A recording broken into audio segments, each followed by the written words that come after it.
תמשיך ותעדכן אותנו במידת הצורך. הפלישה לפרויקטים של חברת חפציבה נמשכה גם היום. עשרות קונים מודאגים נכנסו בכוח לדירות של חברת הבנייה שנקלעה לקשיים והתנחלו בהן. בינתיים הבעלים של חפציבה ירדו למחתרת. מדווח כתבנו אורן אהרוני. מה זה? כך נראו היום דירות של פרויקט חפציבה בפתח תקווה.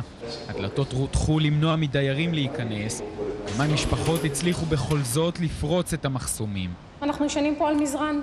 אנחנו נחיה בתנאים האלה, בלית ברירה. זה הדירה שלנו. אנחנו שילמנו את כל מיטב כספנו וחסכונותינו. טלי ויוסי קמיר היו אמורים להיכנס לדירה שלהם כבר לפני 9 חודשים. הם שילמו למעלה מ1,000,000 שקלים, קיבלו טופס מסירה, אבל כשביקשו לשלם את יתרת הכסף שלשום, אף אחד כבר לא ענה. בהצעת עורך דין, אנחנו נכנסנו לדירה שהיא שלנו, אנחנו כרגע גרים פה. הערכה היא שחובות חפציבה עומדים על כ700 מיליון עד מיליארד שקלים. הבעלים, משפחת יונה, ירדו למחתרת ולא ניתן להשיגם. ואלפי הקונים והנושים בהיסטריה. עכשיו מתחיל הגל הראשון של התביעות. הראשון הוא בנק הפועלים, לא חייב את החברה לפי הערכה כ300 מיליון שקלים. בנק הפועלים הוא נושה מאוד משמעותי, יש לו כמה פרויקטים שמשובדים לטובתו.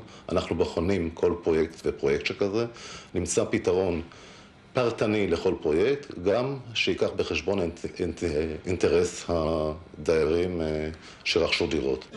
אבל זה לא מרגיע אף אחד. הסדרים כאלה נמשכים בדרך כלל שנים.